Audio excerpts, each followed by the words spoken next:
Welcome to KK news. ఈరోజు మనము చెంగిచెర్ల పోషమ్మకుంట చెరువు అంటారు, దీన్ని బోడుపల్లి మున్సిపాలిటీ కింద కూడా వస్తుంది. చెంగిచెర్లలో పోషమ్మకుంట చెరువు ఇది ఎఫ్టీఎల్ కిందకు వస్తుంది. గతంలో 10 సార్లు చూపెట్టినా కానీ నాయకులు ఏమాత్రం కనిపిస్తలేదు. మొన్న మేము వీడియో దీన్ని కవర్ చేసినప్పుడు ఎలాంటి అంటే వర్క్ నడుస్తుంది, చుట్టూ పరదా కట్టేసి వర్క్ నడుస్తుంది. ఇప్పుడు రాత్రే దీనికి సున్నాలు వేసి సెట్ చేసి, ఎందుకంటే పేపర్ రాకుండా మీడియా కవర్ చేయకుండా మీరు సున్నం వేసేసారు. అంటే ఎంత ఘోరం! అన్ని కట్టడాలు ఎఫ్టీఎల్ ఇది సరైన మరి వచ్చేసి 145 వస్తుంది.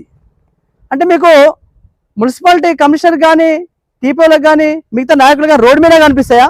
మరి ఇక్కడ ఇవి కనిపించాయా? ఇది గవర్నమెంట్ భూమే కదా, ఎఫ్టీఎల్ కిందకి వస్తాయి కదా. గతంలో 4 సార్లు కూడగొట్టారు, కేసు కూడా అయింది. దానిపైన 2 సార్లు కేసు అయింది. ఎందుకు? ఏమన్నా దీనికి ఏమన్నా మరి ఏమన్నా మీకు ఏమన్నా వేరే ఇట్లా ముట్టినాయింది ఏమన్నా? ప్రతి ఒక్కటి మీరు దృష్టి తీసుకొస్తున్నాం సార్, మీరు దీని మీద చర్యలు తీసుకోవాలి.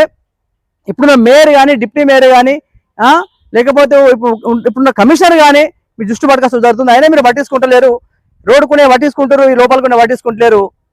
ఇక రాత్రి కలర్ వేసి దాదాపు ఎన్ని ఉన్నాయి బిల్డింగ్ లీడ G+1 G+1 3 ఇది కమర్షియల్ సెటర్లు. ఇంకా ఈ రకంగా ఏమైతుంది అన్నట్టు. గవర్నమెంట్ భూమి చెర్ల ఎఫ్టీఎల్ భూమి కడుతుంటే మీకు కనిపిస్తలేదు. ఎన్నిసార్లు చెప్పినా కానీ మీకేం అర్థమైతలేదు. ఇది మీ దృష్టికి రావాలని చెప్తున్నాం. అయ్యా మీకు చెప్తున్నా, ఒకటే ముచ్చట చెప్పేది మీకు, మా దృష్టికి 10 సార్లు చెప్పినా కానీ మీరు పట్టించుకుంటారు. ఎవరెవరు వచ్చి మాకు చెప్తారు, అన్న ఇట్లా జరుగుతుంది, ఎఫ్టీఎల్ భూములు కడుతున్నారు అన్న, ఎట్లా డెవలప్ అవుతుంది, గవర్నమెంట్ ఎట్లా డెవలప్ అవుతుంది, మనం ఉండపూర్ లాగా బోడుపాలు కావాలని మనం అనుకుంటే ఈ రకంగా కబ్జాలు అయ్యి ఈ రకంగా ఎఫ్టీఎల్ భూమిలో కట్టుకోడు, లేకపోతే బఫర్ జోన్లో కట్టుడు, ఇష్టం నాకు కట్టుడు కడుతుంటే ఎట్లా డెవలప్ అవుతుంది అండి? నాకు అర్థం కాదు. ఇవి ఎట్లా ఏ రకంగా డెవలప్ అవుతుంది? ఇప్పటికి 10 సార్లు పేపర్కి వచ్చింది, 100 సార్లు దాదాపు సోషల్ మీడియా వచ్చింది. గతంలో ఎన్నోసార్లు 2 సార్లు కూలగొట్టారు, దాన్ని కేసు అయిన పేపర్స్ కూడా ఉన్నాయి. ఎందుకు పట్టించుకుంటలేరు? దేనికోసం పట్టించుకుంటలేరు?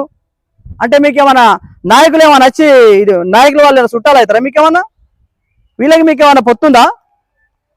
దేనికోసం ఇవన్నీ? ఒక మీడియా అనేది ఇది తప్పు అన్నప్పుడు ఎందుకు పట్టించుకోరు మీరు? అంతకుముందు కమిషన్ ఉన్నప్పుడు దాన్ని పట్టించుకొని కూలగొట్టిండు. మరి ఇప్పుడున్న కమిషన్ ఏమవుతుంది? ఎందుకు పట్టించుకుంటున్నారు మీరు? దేనికోసం పట్టించుకుంటారు?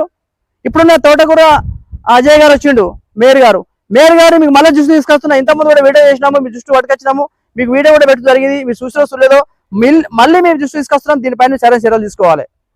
చాలా చెరువుల మీద కానీ అన్యాయం అక్కడ కట్టమే కానీ చర్యలు తీసుకుంటుండు. అదే రంగనాథ్ కమిషన్ గారికి దృష్టి కూడా తీసుకోవడం జరుగుతుంది. మరి ఇట్లాంటి ఎఫ్టీఎల్ భూముల కట్టుడు ఎంతవరకు కరెక్ట్ అనేది కూడా రంగనాథ్ సార్ దృష్టి కూడా తీసుకోవడం జరుగుతుంది. కావున దీనిపైన సరైన చర్యలు తీసుకోవాలి. ఇప్పుడు మున్సిపాలిటీ కమిషనర్ కానీ మన మేయర్ కానీ డిప్యూటీ మేయర్ కానీ కలెక్టర్ కానీ మిగతా నాయకులు కానీ ఎవరు కానీ దీన్ని పట్టించుకోవాలి. దీని మీద సరైన చర్యలు తీసుకోవాలని చెప్పడం జరుగుతుంది. చూసుకోండి కేకే న్యూస్. ప్రతి ఒక్కరు లైక్ షేర్ చేయండి. Thank you.